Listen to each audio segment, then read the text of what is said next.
r/ask Reddit. What is your favorite quality versus quantity example?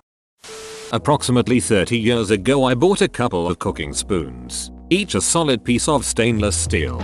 Paid $6 total. My mother-in-law beached at me for wasting money because I could have gotten the cheap chromed ones with plastic handles for $3.78 total. I said the two I chose would last longer. She said I just wanted fancy things and thought I was better than other people. I'm still using mine 30 years later. Hell, my grandchildren will probably be using them. They are beautiful and functional. Edit, as requested. The spoons. https imgur.com/8wrnf03. I never understood that viewpoint. That wanting to spend a little extra for quality means you think you are better than everyone. It's not like you bought a Rolls Royce. They are only spoons. Edit. To all the people who think I am shaming Rolls owners, go look for something else to be offended by. I am comparing the low cost of upgrade in the spoons, a couple dollars, to the much larger upgrade of the Rolls. I know, right? And it's not just that Mill was looking for reasons to pick at me. She would almost always buy the cheapest possible tools and clothes and grooming supplies. The only thing she spent lavishly on was food. I think she legitimately thought I was a snob because I took care of my skin, not even fancy products, and tried to buy good tools. I shop at thrift stores and garage sales and I don't demand designer clothes and stuff. Friends. Keep the circle small. Edit. Thank you for the 2 silvers, kind strangers. Smiling face. Friends. Do what works for you when it comes to friendships. I am older, been a lot of places and experienced a lot. Time is the greatest test and your greatest teacher. Much love to all of you. Red heart as an exclamation mark. It's likely that you will only have a small number of really close friends, but we shouldn't make a virtue out of having few friends. Keep your closest homies close, but it's fine to have circles of medium friends, work buddies, acquaintances. We shall strive to be friendly with people and not retreat into a no new friends mentality. Agreed. I live in the Boston area and was born here, but I hear from new transplants that it is so hard to make new friends here, because the mentality seems to be, you form your core clique early and then that's it. No new friends because you don't have the time. So then if you move here and don't already have your clique and you aren't still in school, you're kinda stuck. I'm much more outgoing and I really enjoy making new friends. I still have my core group of a few very close friends, but a much wider network of medium work friends. Also, one of said medium work friends eventually became one of my besties and now her and her husband are godparents to my child. If you set up a mental roadblock of I only need X friends, then you are not only missing out on potential great friendships, but you are essentially creating a shunning situation to anyone new to the area. Tools. 1 quality screwdriver, wrench or whatever will last you a lifetime and can replace dozens of cheap tools. I like Adam Savage's take on this. Buy the cheap tool first, and if you use it often buy a better one. No use in buying expensive tools which you don't use a lot.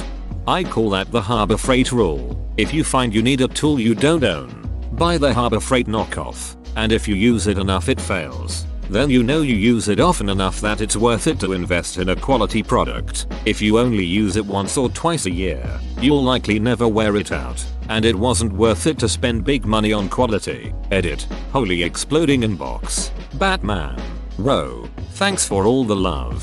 Folks, it means a lot that so many of you have been genuinely helped by this tip. Many warm fuzzies. A nice fitted suit versus 3 ill-fitted suits purchased from an average place. Same price, but makes a world of difference. The worst suit I've ever been fitted for is my birthday suit apparently. Needs ironing. Work. You will have some bosses that say take any time you need. Get your job done and be ready to work when you have to, while others want your butt in a chair at your desk for 8 hours every day. No questions asked. I'm a software engineer for an application used by a call center. We had a major release that helps automate some of the steps that the call center workers would otherwise do manually. It cut the average call time by about 40%, which we were really happy about. A few weeks later, One of the call center managers asked if we could remove the new feature because the employees weren't spending enough time on phone calls. This completely incompetent moron thought quantity of work was literally the only thing that mattered. I was like, dude, the whole point is to keep customers happy by limiting the length of their calls. He was ready to duck over our customers and all of his employees for no reason. Edit. It wasn't something they were getting measured on. Although, I totally see where you guys are coming from there. I don't believe anybody was let go, but I think they did eliminate some open positions. It was probably impacting a metric that his annual review depended on. Alfredo's Pizza Cafe versus Pizza by Alfredo. Pizza by Alfredo is a hot circle of garbage. It's a hate crime in a dish. For me, it's working out. I do about 10-15 legit push-ups per set instead of rushing and doing 100 not legit push-ups. Edit. I do not mean that you should stop on this. I agree with all that you must increase reps or add on additional weight. My point is that doing your workout in right pose and right shape is more important than doing many but not in right pose. That's it. P.S. I also said that I do 10-15 reps per set. I do about 5 sets, so count that up. Same here. I just do one push-up, but it's ducking amazing. One is all you need. People who can't stop talking all the time but their words mean nothing, and people who only say a few words but they are valuable. Word. Brevity is the soul of wit. Clothing. I used to buy so many cheap items of clothing because it was only a few dollars. Then one day I realized I had so much clothing but nothing that great or that lasted more than a few uses. It's so much better to buy a couple of good quality pieces of clothing that you can wear for multiple occasions than to buy a bunch of cheap stuff. This so much. I used to buy pants for like $20 a pair. Because what psycho spends $100 on a pair of jeans? Finally I realized, yay. The pants were $20 each, but I was going through 3-4 pairs a year. Went out, spent a few hundred on some higher quality jeans and shorts, and have had the same pairs for going on 4 years now. Still no holes or anything. I got a pair of Levi the other month, out of curiosity of what spending that much more would get me. I have no idea if they will last, but they are a much better fit than the cheaper jeans I bought on the same day. I know they aren't the best in the business, but I was pleasantly surprised to find there was actually a step up. A party. I used to party a lot because I thought that's what fun was supposed to be. Now I just sometimes go to the parties I myself really like. Much better. I tried going to rages and found that they just weren't my thing. I'd always feel weird in high school and college when I would say no to parties like that, since I felt like I should have been going. But even so, I'd much rather chill around a bonfire, watch movies and play games, and just keep the parties smaller with a closer group of friends. Found it to be much more fun that way. I feel like a lot of people attend the big parties because there is more of a pool of potential friends, hookups and potential partners. Once I started seeing someone, the big parties just didn't have much appeal to me other than hanging out with friends. When I became single again, they were a great way to meet new people though. Ducks. I'd rather have one really great duck than a bunch of shitty ones. How do you measure if your duck is great or shitty? How do you know if your pizza is great or shitty? Some things you just know. There's been a recent trend of TV shows only having like 10 episodes per season instead of 20+, and a lot of times it's so much better for the show. British TV has been doing that for years, largely due to budget constraints, and it's one of the reasons many of the big dramas are really tight on the story and characterization. I'm glad to see it's a trend that American TV is jumping on. Yeah, British TV was kind of hard for me to get into at first because of that. I would think 5 episodes for a season? Really? That's it? But over time you realize that each episode is better made than if you had a 20-season show. I'd rather eat in one great restaurant once a month than go somewhere crap or order takeout on a more frequent basis. I go somewhere crap once a month. I'm the opposite. I've eaten at a few really nice restaurants because my family likes that kind of thing, and I have never found the food at $50 100/person places to be worth the difference compared to a $10 15/person place. Service is usually better. Edit. Got a lot of panties in a bunch with this. Some people like different stuff than you. It hurts to hear, but it's the way things are. Not everyone who disagrees with you just hasn't had actually good food or must be going to the wrong places or has broken taste buds. My mom's last days. 2 weeks from pancreatic cancer diagnosis to her death. We were expecting to be able to care for her at home for at least a couple of months. She refused treatment, but 2 days after coming home, realizing how much strain would be put on us to care for her, my eldest niece was on the verge of dropping out of her final year of school to look after her beloved granny. I think my mom, always a stubborn independent one, just decided, nah, not doing this to my family. I'm going to go see my husband. But honestly, the 2 days we had with her were all quality. Someone was sitting with her every second. She battled to speak at the end, but her kids and grandkids and her puppy were all there. We all got to say everything that had always been unsaid. When we ran out of words, we sang to her. She literally died in her granddaughter's arms. Of course, we'd have loved a bit longer, but for her, quality was definitely better than the quantity that would just have included increasing suffering and dependence and indignity. My sister-in-law was terminally ill. She had suffered for a few years plodding along, but I think she had enough. She had a great day with my wife, and when she got home she didn't take the medication she needed to live. She died on the sofa lying down chatting with my wife. We didn't find out till later that she didn't take her meds. My wife thinks maybe she was too weak to get them.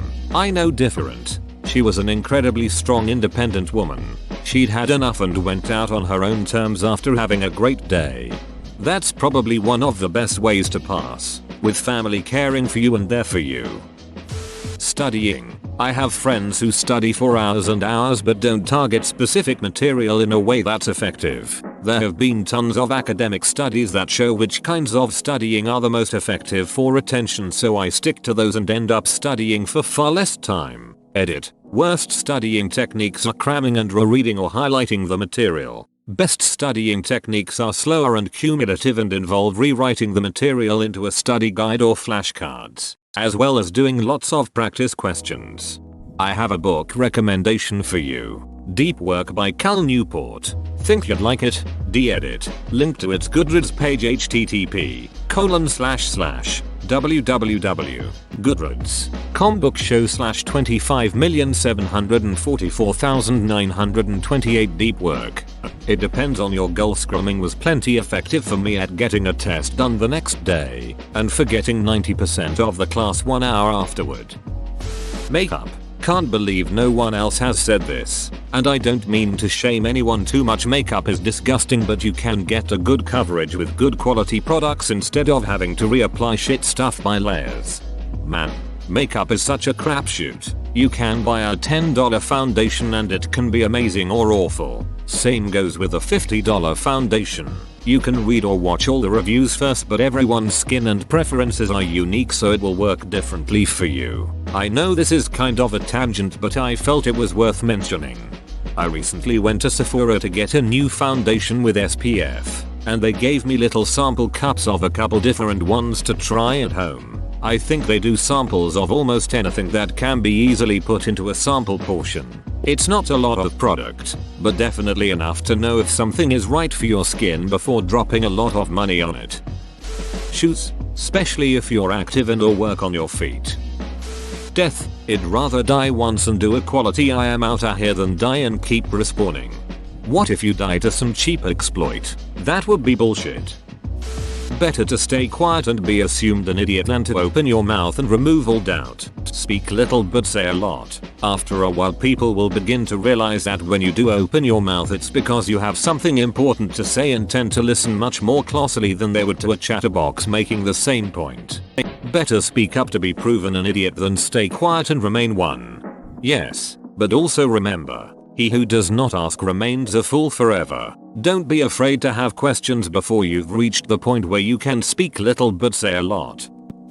Birthdays and anniversaries wouldn't be special if you had them every day, right? There was a year where it seemed like we had to go to a birthday party every 2 weeks, and you're right, they kind of stopped being special. If you had a birthday every day, you'd die in a few months. Mine is small and might seem obvious, but breathing through nose versus mouth, you can take a lot more air through mouth. but your nose works like a filter that stops a lot of pollution and unwanted microelements. That might not be much, but I wanted to share it. One day someone brought the topic and I smiled upon that example. Also, breathing through your mouth dehydrates you or something. Oxygen is also not great for the enamel on your teeth. Edit. Looks like my dentist may have been simplifying or just plain wrong. Check out u/Dentolog's reply below. I reckon he has got it with number 2. Sex. Bad sex is bad sex. It's not like pizza, it's just like bad sex. I disagree a little bit. Bad sex is like bad pizza. They can be really bad. That's why I've always thought that expression was a bit off. Bad pizza is bad, and I'd rather not have it. The Grand Army of the Republic vs. the Confederacy of Independent Systems in Star Wars. Edit. Holy shit, this blew up. THX for my first gold kind stranger. Life. I would rather die than be kept alive by a machine. The quality of my life is far more important to me than the amount of time I live. My grandfather died recently, and the last couple months of his life was a bunch of people giving him ass chewings over how if he wants to live a month or so longer, he needs to eat this food instead of what he wants, and do this instead of that. And see, I just don't get the point. One good kitchen knife, one good pan for cooking. Cowboy Bebop is only 26 episodes. You can read the textbook cover to cover, read the notes over 3x, but if you don't absorb anything you're wasting your time. It's better to go over the lectures slowly and try to predict what kind of questions will be asked on the exam. Then write your own practice exam. Take a break to clear your mind, and see how much of it you get right. Compliments. Constant stream of compliments greatly lessens the impact, and even if there are some genuine ones among other, they go unnoticed. If you give very few compliments, but always mean them, they are something that will stick with people sometimes their entire lives. I've gone through about 6 cars and finally got a nice Toyota, and this shit is nicer than all 6 cars combined and will hopefully run longer than all 6 cars combined. Masturbation. You can do it all day but come up with no cum at all. Once you stop for a bit and then do it again, you'll be able to fill the bottle. So kids, take breaks. 5 times a day, don't keep the doctor away. Edit. You did it again, Reddit. My most upvoted post is about masturbation and cum. Thanks. Stupid story, but the first time I ever masturbated, I realized I had no clue how much cum comes out. My dad had this bad habit of stealing those 20 ounces plastic cups from Chinese buffets, so I grabbed 2 of them from our kitchen to cum into. In retrospect, 40 ounces of cum was a brash prediction. Imagine the other way around. You grab an empty McNugget sauce cup but get a 40-ounce gusher. Tattoos. Much better to wait, save the money and get well done ones that you enjoy, even if they are dumb and pointless. At least they are good quality. Food. You can take 30 minutes of your life and cook something nice for your stomach and your taste buds, or you take a shovel and fill your mouth every 10 minutes with some shitty low quality products. Why is our other option eating every 10 minutes? Medications. Quantity can literally kill you. I'd prefer one mighty poop over pebble dashing the back of the toilet with 1,000 tiny pooplets. I took a poop that was easily 14 inches long yesterday. It rose from the toilet drain, up the back of the bowl, out of the water, curled around, and all the way back down next to itself. Hadn't pooped in 4 days. I just wanted somewhere I could say that where it was slightly relevant. Memes. It's a bad time when your feed is drowning in bad memes. Find 1 or 2 accounts you like, and that's it. Waiting tables. Even in the same restaurant you can have different people, sections, or even just a different night that rolls to the other end of the spectrum. One really good group and nothing else to do gets hangout time and lots of hand-picked recommendations. Crazy busy gets everything as quick as can be so that the table gets used more times. Either one can make you lots of money. You just have to recognize the situation and roll with it. Birmingham, UK, having more canals than Venice. Medical treatment. Give me a few top-notch providers over dozens of morons who don't know what they're doing. Book length. So much can be conveyed in such few words. So little can be said in gigantic books filled with paper wastelands. but a well-written book that is also lengthy. Sign me the duck up. Examples are Game of Thrones books, Count of Monte Cristo, East of Eden, and many people OSC can attest to Harry Potter being lengthy but good. For me, if a book is good, I want it to last for a while. I hate it when I read a good book and there isn't enough world building or character development because the novel is only like 200 pages long. I don't know if it's been said, but toilet paper. I can buy a 12 pack of horrible of 1 ply and feel like I'm wiping my ass with dragon teeth. Or buy a 3 pack that has good quality and feels like I'm wiping with clouds. Dating websites. A lot of people get caught up in presenting themselves in a false light to generate more matches, and thus, more sex connection etc. I fell into this same trap. After a year of serial dating with no real emotional connection, I decided to overhaul my page to limit my matches and find someone real. Well, I fashioned my Tinder profile to reflect the real me. I'm a weird guy. I posted pics exclusively with a man bun. I referenced The Office throughout my bio, and really took myself out of my comfort zone. A week goes by with 0 matches, and I start to question if I made the right decision. But then, I get a match from a girl who sent me this message. You think you're weird? You've met your match. Needless to say, we have been dating for a while now, and have hit it off. All of my friends approve. My mom approves, and she is a breath of fresh air. She is so ducking weird and I love it. The dating scene as it currently is all about instant gratification, quantity. But if you shift your focus towards being patient, you are setting yourself up for much more success. Quality. Fancy restaurants. I cannot say this enough, but an amazing gourmet meal with maybe smaller quantities but a sensory overload at each bite is worth more than 100 Big Mac. IDK man, 100 Big Mac sounds pretty good. Winter jackets. I got my husband a very expensive ski jacket that is warm, lightweight, but breathable. The last one he had was purchased 8 years ago. My friend was disgusted that I spent so much on the jacket. She buys a few $100 in cheap jackets every year. I told her to tally up how much she's spent on her jackets and she spent double what I paid. This isn't to say every jacket should be that expensive, but he hasn't had to replace it for quite some time. Cola. My parents used to buy generic store brand cola all the time. I wondered why they would do it, because that stuff tasted awful. It was vile, but it was cheap. Perfect for satisfying a degenerate addiction. Now when I buy cola, I go to a smaller store that sells a Mexican Coca-Cola that comes in the glass bottles and has real cane sugar in it. I only ever drink it if I have something to celebrate. Whoa, you made it to the end? You're a ducking beast. I'll cut you a deal. Smash like and subscribe for more curated content, bruh. It's free and that's a great price.